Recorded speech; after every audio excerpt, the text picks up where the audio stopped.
Haide. Aoleu! Poți să bagi și tu, te rog, benzină până... Poți să ne faci mie cârnații? Hai. Ia, vrei? Mersi. Astăzi o să facem un fake cu băr, dar nu chiar. Deci, e un fel de prank. Eu sunt prieten cu Lolrelai și cu domnul Alex și încearcă să o curteze, să zic așa, să se dea la Nico de la Insula Iubirii. Nico nu mă știe pe mine. Cu astăzi trebuie să meargă la un eveniment și domnul Alex trebuie să-i trimită un șofer. Și am complotat cu domnul Alex să mă trimită pe mine ca și șofer. Și să o iau pe Nico și să o duc la eveniment. Și eu pe parcursul drumului o să enervez. Vă las cu vlogul.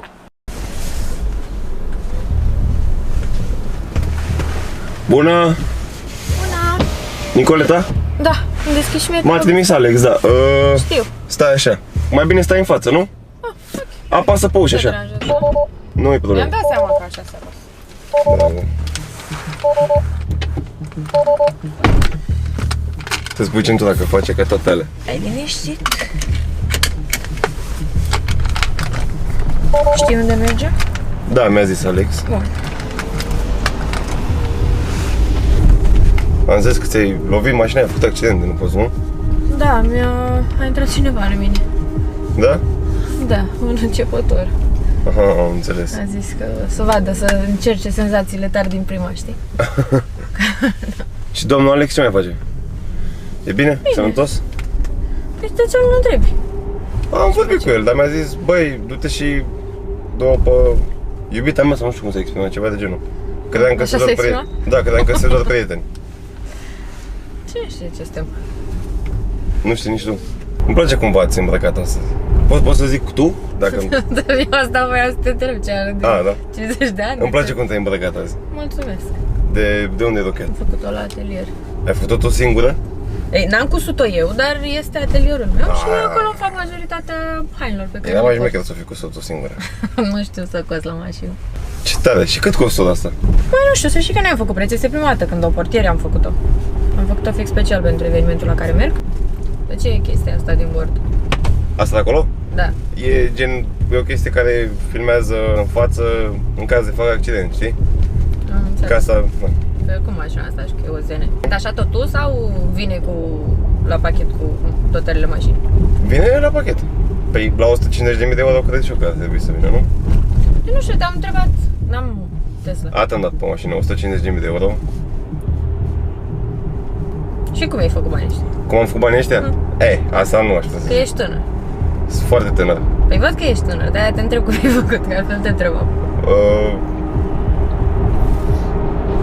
Nu pot să zic, că zic mai încolo dacă ne împrietenim mai bine. Da. Uite, pune mâna aici să vezi ce piele e. Pune mâna aici. Pune un pic să vezi cât de bine se Da, simte. mai văzut mașini, uite o murdărești, nu mai pune mâna acolo. Și uite aici, carbon. Dacă vrei să pui mâna și aici, e tot carbon. Da. Tinerez dacă pun mâna pe carbonia. Da, câți ani De ai? bătrânețe. Nu poți să mă întrebi asta. Nu știu că nu se întreabă, doar nu se întreabă câți ani. Eu pot să te întreb cât ești băiat? Întreabă-mă. Tu câți ani ai? 21. Mulți ani ai? Tu câți ani ai? 30. Uite că mi-ai zis până la urmă. Păi dacă, am zis așa. Nu știam că mi-a zis domnul Joc. Alex că l-am întrebat. Măi, dar ce l-ai mai întrebat ea? L-am întrebat foarte multe chestii. Deci, Da, ca și să ce fiu... ți-a spus? Pe fii atentă, ca să fiu sincer. Mă uitam la tine, la Insula Iubirii. Așa.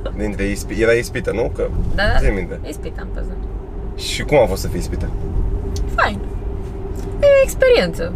Mie mi-a plăcut. Pentru mine a fost o experiență plăcută. Nu știu pentru restul colegilor mei, dar mie mi-a plăcut. Și te-ai culcat vreodată cu vreo ispită masculină? Am avut o relație cu o ispită masculină, dar ce sunt întrebările astea, că nu înțeleg. Mă gândeam că la televizor nu văd tot și acum dacă tot am prins ocazia să te duc la eveniment unde te duci tu să te mai întreb. Vă stai să explic că în emisiune nu avem treabă ispitele cu ispitele, sunt ispite cu concurenți. Adică acolo oricum nu aveam nicio treabă. Noi ne-am... Păi da, gen ispitele se dau la concurenți. Sau invers. Păi da, dar tu m-ai întrebat dacă am fost cu vreo ispită. De cât timp? Câteva luni bune. Suficiente. Și de ce v-ați despărțit? Că uite așa se mai despart oamenii, știi? Ajung într-un punct în care nu se mai înțeleg. Și ai fost și cu vreun de la... Mă distrezi. Păi, doar nu m-a trimis de prost domnul Alex, a zis cel mai bun șofer să se ducă. Și așa șoferi are Alex, deci cumpără mașini, valoarea mașinilor lui sau cum? Mai mult suntem prieteni, dar... Eu știu șoferii lui Alex, știu că nu e șoferul lui. Da, Cum să nu fiu eu șoferul lui Alex? sunteți prieteni, bun, mi-a zis că trimite un prieten. Da. Un prieten, un șofer. Așa. Ce? Tot aia mie. Da. Da. Am fost și un cu furet, da. Trebuia să mă bag și la insula asta. Ah! Erai prea mic. Crezi că puteam să fiu ispită? Păi dacă aveai 18 ani, probabil că nu știu, ce știu eu, trebuie să dai un casting acolo. Sau te referai din punct de vedere fizic? Din punct de vedere fizic, da, uite, până La fizic? Nu aici că nu mai pot să dă pe bluza asta pe mine. La fizic te încadrai, ești înalt. Dar nu cred că nu numai în asta. Crezi că conta mărimea, dacă m-am să fiu ispită, gen mă dezbătă acolo la casting? Mărimea la ce? La... Gen mă dezbătă acolo, ia să vedem. A, ești bine, nu ești bine, nu... Da, conta puțin mărimea IQ-ului, altă mărime nu cred că o... Pune-mi o întrebare. Orice întrebare vrei tu. Păi nu, stai, n-am zis, îți spun în ce constă interviu, cumva. Nu dezbracă pe nimeni să vadă mărimea din pantaloni, că nu interesează pe nimeni ce mărime au ispitele în pantaloni sau concurenții. Ce bine. Că nu cred că aș fi trecut de proba aia. Aoleu! Da. Poți să bagi și tu, te rog, benzină până mă duc eu? Ce? Ce râzi? Hai, Doamne, pachează acolo. Că e electrică, dracului. Credeam că te prind. Uite, fii de amuzant, știi, și am văzut să... Amuzant ești, că mă fac să râd, dar pachează normal, că poate vor oameni știa să alimenteze. Și chiar credeam că ține gluma asta. Nu ține și ai zis că e șoferul, cum ar trebui să-ți bag eu ție motorină, serios acum. Ori sunt tratată ca o prințesă până la capăt, ori mai lasă să alimenteze. Vrei ceva dinăuntru? Ia și mie o cola, te rog, da. Cola zero, cola normală, cola mare, cola mică, cola medie? Vai de capul meu! Eu am fost și ospătar. Și eu am fost, da. Nu rămas cu sechele, o cola normală. Ok, sigur. Mersi. Procede. Hei, ce faci? Da, a venit, m-a luat. Dar ce voiam să te întreb? Cine este băiatul ăsta? Păi da, nu știu. Nu știu cum să spun. Mă întreabă, zici că-s la poliție, îmi pune 100 de întrebări. Bine, mă distrează că nu este obraznic sau ceva, dar mi-e și rușine să zic să mă lase în pace. Auzi ce-mi face? Da. Ne-am oprit la benzinărie, s-a dus să-și cumpere, nu știu ce și-a mai cumpărat. Și trage lângă pompă și îmi spune că poți, te rog, să-mi pui și mie niște benzină? El a venit cu o Tesla. Nu știu dacă știi cu ce mașină a venit. Da. Nu, în rest e ok. Tu ce faci? Cum e acolo? Da? Bun. Bine. Păi atunci îți scriu când ajung, da? Bine, hai, mersi mult, pupi, pa. Ia vezi. Ce ai făcut? S-a deschis. Poți să-mi faci mie cârnații? Da, să ai grijă, te rog, că sunt foarte buni. Și mai dai și oblei pe ei. Păi da, la mașină de 150 de mii. Pe cola mea cât ai dat? Trebuie să-mi dai banii pe ea. Păi de-aia întrebam să știu. Nu, e, cola e 5 Alex, mea, nu-i ok. problemă. Mamă, dar ce urât miros ăștia. Fai. Deschide geamul. Hai de capul meu, zici. Ia, e bine? Fai. Ia, vrei? Mersi. Deci miroase a usturoi, zici că facem piftie aici în mașină. Dar nu e usturoi, e hot picant. Eu spun ca usturoi, nii. Nu-ți miroase a usturoi? Nu. Fai de capul meu. De azi că mi-ai zis asta, că nu te-ar primi ăștia la insulă, că n-ai trece testul din cauza mărimii, dar eu cred că n-am înțeles eu bine. Că, de ce? Că erai pe undeva peste medie sau că erai undeva sub? De ce nu te-ar trece ăștia? Nu, că sunt undeva peste, nu că peste medie. M-am gândit, mă, cine ar fi spus? Ba, asta mă miram. Cine ar fi spus, mă, că n-ar trece testul cu oare mică? Nimeni. Da.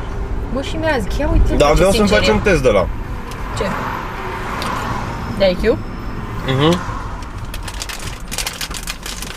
Nu mă, te-ar fi luat ăștia, că ești amuzant. Da? Păi fii atent, ia, hai să o luăm așa. Să spunem că eu am o relație, da? De mulți ani. Și tu ești ispită și tu trebuie să mă convingi pe mine, da? Să mă faci să mă îndrăgostesc de tine. Mușcă. Nu, asta nu funcționează. Ah, ok. Așa trebuie să mă faci să mă îndrăgostesc de tine și să-mi părăsesc iubitul pentru tine, da? Crezi că funcționează, că e suficient? Zi. Hai, am dat pe ultimul! Lasă, e bine, mă vede Dumnezeu. Mai oprim, mai dai oblei. Așa, deci revenind.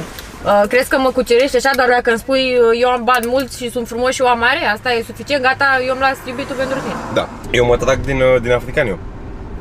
Jur, mama e africancă. Da. Da. O cheamă Bonita. Foarte mișto. E negresă, de-aia gen, pe bune. Da, mă. Și de ce l-ai jur. căsătorit? Adică de negru? Da. Doar aici mi-a intrat. Aoleu, vrei să mi se facă rău. Să nu mai faci așa, că o să stric aici interiorul. Umiți? Păi s-ar putea că mai faci. Mă doare capul un pic, ai accelerat asta de mă la durerea de cap. Dacă poți dă și mie sticăle acolo. Da. Dacă mai beau cola, mi se face rău. Nu e problemă. Dă încoace, că desfacă. A? Lasă, nu e problemă. Ia. Haide, viața mea. Șervețele? Mamă, scuze. Nu nimica, dar ai șervețele? Șervețele n-am. N-ai nimic să mă șterg? Nu știu. Mamă, îmi pare N-am cum rău. să mă duc așa, ce-ai? N-are nimic, dar numai că trebuie să mă usuc, căutăm soluții. A little different than all the rest. I'm quite old-fashioned where I had sometimes played chess.